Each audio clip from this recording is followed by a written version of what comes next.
하나님 말씀은 신약성경 사도행전 1장 20절에서 26절 말씀입니다. 신약성경 187쪽 시편에 기록하였으되 그의 거처를 황폐하게 하시며 거기 거하는 자가 없게 하소서 하였고, 또 일렀으되 그의 직분을 타인이 취하게 하소서 하였도다. 이러하므로 요한의 세례로부터 우리 가운데서 올려져 가신 날까지 주 예수께서 우리 가운데 출입하실 때에 항상 우리와 함께 다니던 사람 중에 하나를 세워 우리와 더불어 예수께서 부활하심을 정언할 사람이 되게 하여야 하리라 하거늘, 그들이 두 사람을 내세우니 하나는 바사바라고도 하고 별명은 유스도라고 하는 요셉이요 하나는 마띠아라. 그들이 기도하여 이르되 무사람의 마음을 아시는 주여, 이 두 사람 중에 누가 주님께 택하신 바 되어 봉사와 및 사도의 직무를 대신할 자인지를 보이시옵소서. 유다는 이 직무를 버리고 제 곳으로 갔나이다 하고 제비 뽑아 마띠아를 얻으니 그가 11사도의 수에 들어가니라. 아멘. 하나님의 은혜가 사랑하는 성도님들에게, 또 이 방송을 통해서 예배드리는 모든 형제 자매들에게 넘치시기를 바랍니다. 봄이 오고 있습니다. 이제 한낮의 기온은 거의 15도 선에 있고 얼마 지나지 않으면 20도로 올라갈 것 같습니다. 봄의 중요한 변화는 꽃이죠. 개나리가 피고, 또한 많은 식물들이 각각 자신의 자태를 자랑하는 그런 개화의 시기가 바로 봄날이다, 그렇게 볼 수 있습니다. 이제 사회적 거리두기가 거의 폐지된 수준에 이르렀고, 백신 접종 없이도 자유롭게 활동할 수 있는 그런 일상 회복이 다가왔습니다. 우리의 삶에도 이제 코로나19라는 겨울을 벗어나서 일상의 삶을 회복하는 봄이 되어가고 있다라는 것입니다. 그럼에도 불구하고 항상 주의해야 합니다. 건강을 지키는 일은 내 자신을 사랑하는 일일 뿐만 아니라 또한 함께하는 가족들을 사랑하는 일이고 함께하는 공동체를 사랑하는 일이기 때문에 힘써 건강을 지켜주시기를 바랍니다. 사랑하는 성도 여러분, 오늘 말씀은 하나님께서 주신 직분이 얼마나 소중한가, 그리고 그 직분이 비었을 때 어떤 일이 일어나는가에 대하여 말씀을 주고 있습니다. 하나님이 12지파를 주셔서 이스라엘이 하나님의 백성 되게 하신 것처럼 예수 그리스도는 12사도를 불러서 교회의 주추로 세우시고 복음을 전하며 부활의 증인이 되게 하셨습니다. 그런데 예수님을 팔아버린 가룟 유다가 스스로 후회하고 또 결국은 목을 메어 죽게 되었기 때문에 그 12이라는 수에서 한 사람이 비게 되었습니다.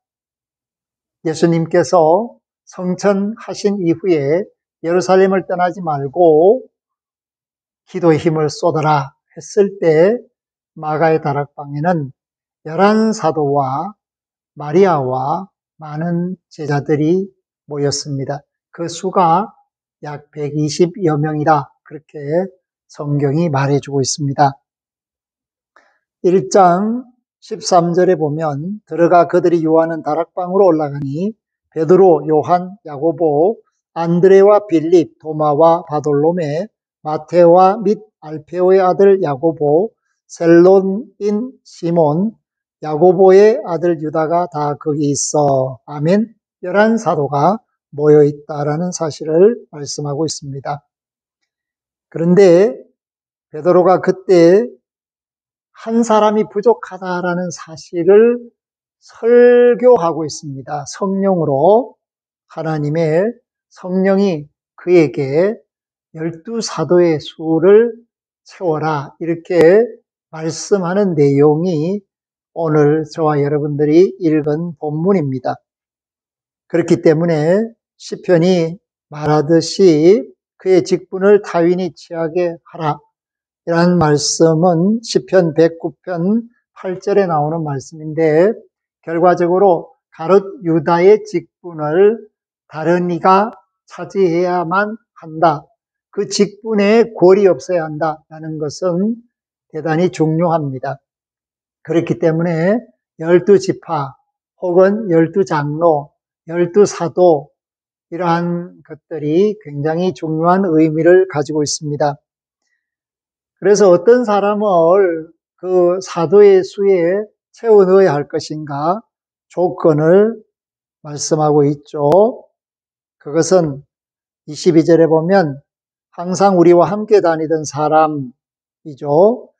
요한의 세례로부터 우리 가운데서 올려져 가신 예수 그리스도의 성천하시기까지 우리 가운데서 항상 함께 예수님을 따라다니던 사람이라는 조건이 있습니다. 왜 그런 사람을 세워야 하는가 하면 사도들과 더불어서 예수께서 부활하심을 증언할 사람이어야 한다.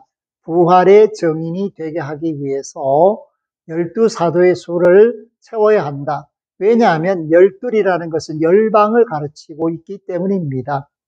온 세계 천하 만민을 향한 하나님의 뜻을 전하기 위하여 세움받은 사람들이 12사도인데 그 중에 한 사람이 비게 되면 한 방향 전체가 비게 된다라는 것을 말하고 온전한 구원을 위하여 일할 수 없다라는 것을 말씀하고 있습니다.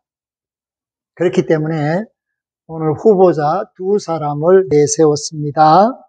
한 사람은 바사바죠. 한 사람은 마띠아입니다. 그런데 바사바에 대한 여러 이름이 있는 것을 보면 그 사람이 대단히 유명한 사람이었다라는 사실을 말씀하고 있습니다. 그러나 사람의 인물이라든지 유명도라든지 이러한 것을 가지고 택한 것이 아니라 기도함으로써 주님이 원하시는 사람을 택한다. 여기에 뜻이 있습니다. 그러므로 24절에 보면 그들이 기도하여 이르되 무사람의 마음을 아시는 주여 이 두 사람 중에 누가 주님께 택하신 바 되오. 아멘. 누가 주님께 택하신 바 되오. 오늘 이 말씀이 이제 9일에 있을 대선을 통해서도 우리 성도들이 투표할 때 가져야 될 마음의 자세입니다.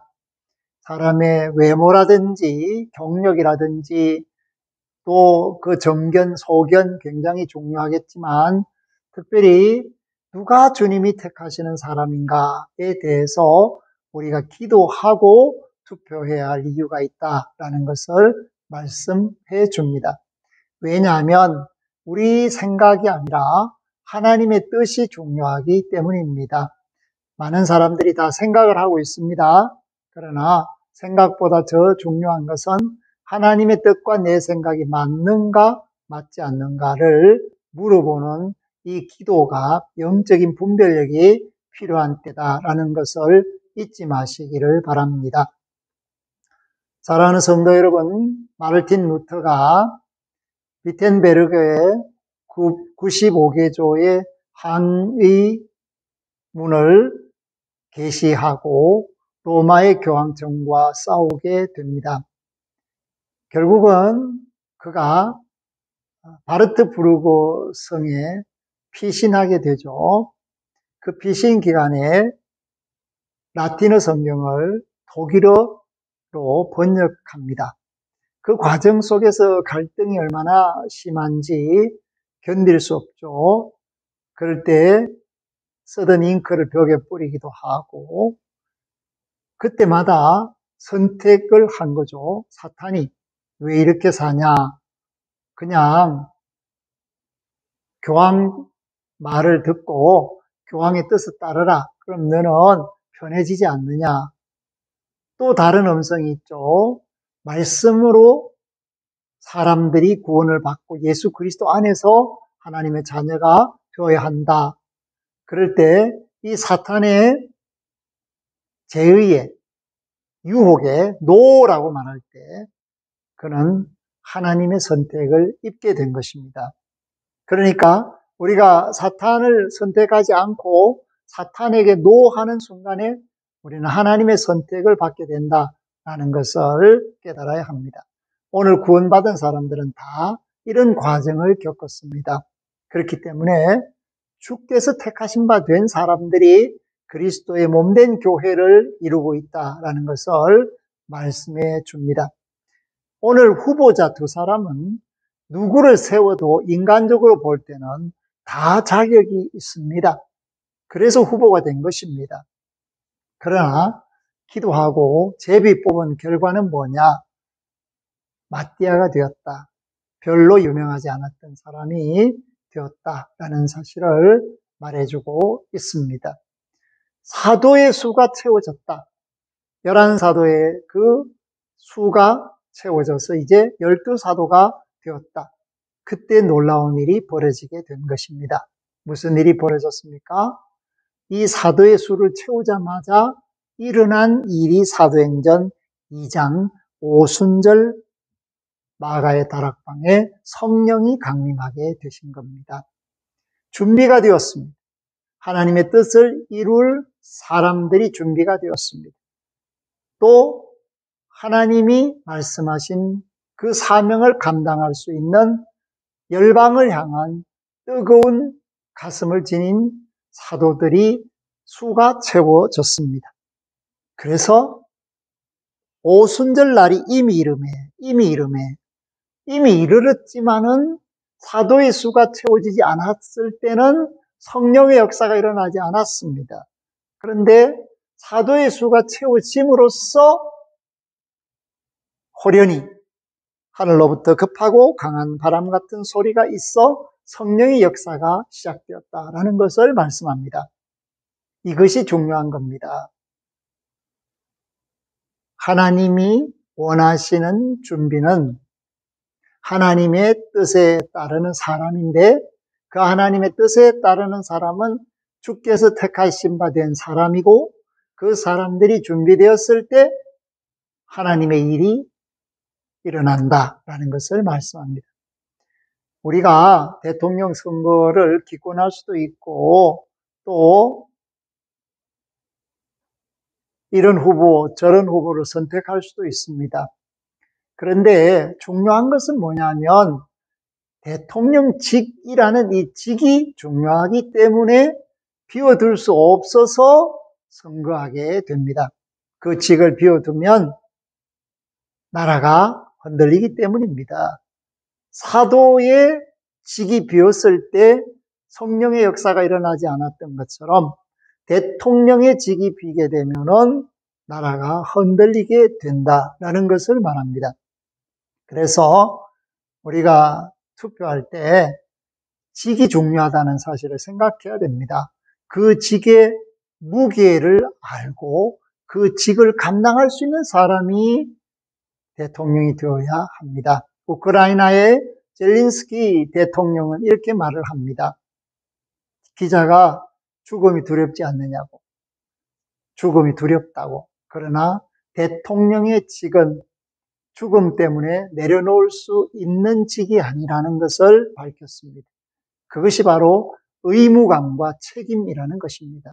죽음이 두렵지만 그 두려움이 대통령의 직을 내려놓을 수 없게 만든다라는 것을 젤린스키가 말해 줌으로써 우크라이나가 어렵고 힘들지만은 국민들이 대통령이 그 직을 지키고 있다는 그 자체를 아주 기쁘게 여기고 자랑스럽게 여기고 각처에서 정말 탱크 앞에 사람들이 몸을 내세우는 이런 용기를 내고 있는 것입니다. 그 직이 그렇게 중요하고 아름다운 것입니다. 그렇기 때문에 새로운 시대를 준비하는 대한민국도 대통령직에 합당한 책임을 질 수 있는 사람을 선택해야 합니다.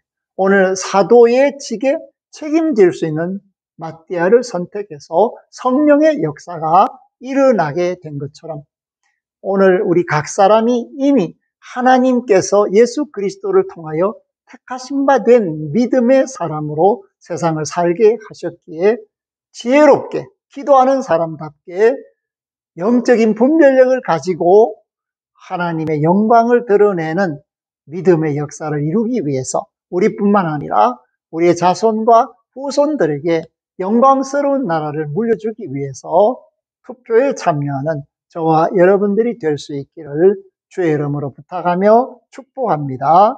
아멘. 하나님 감사합니다. 오늘 사도행전은 사도의 수가 골이 되었을 때 그 수를 채워넣는 투표로서 성령의 역사하심이 임한다는 것을 말씀합니다. 그만큼 그 사도의 직이 중요하기 때문에 비워둘 수 없습니다. 나라도 대통령의 직이 중요하기 때문에 비워둘 수 없습니다. 하나님의 역사가 아버지 하나님 사도의 수를 채울 때 일어난 것처럼 우리나라도 이 대통령의 직을 감당할 사람이 세워지게 됨으로써 새로운 나라가 되게 하여 주옵소서. 머리 숙인 모든 이들 뿐만 아니라 이 나라 이민족을 사랑하는 모든 주권자들이 그 한 표에 모든 것을 걸 수 있게 하옵소서. 예수 그리스도 이름으로 기도 올리옵나이다. 아멘.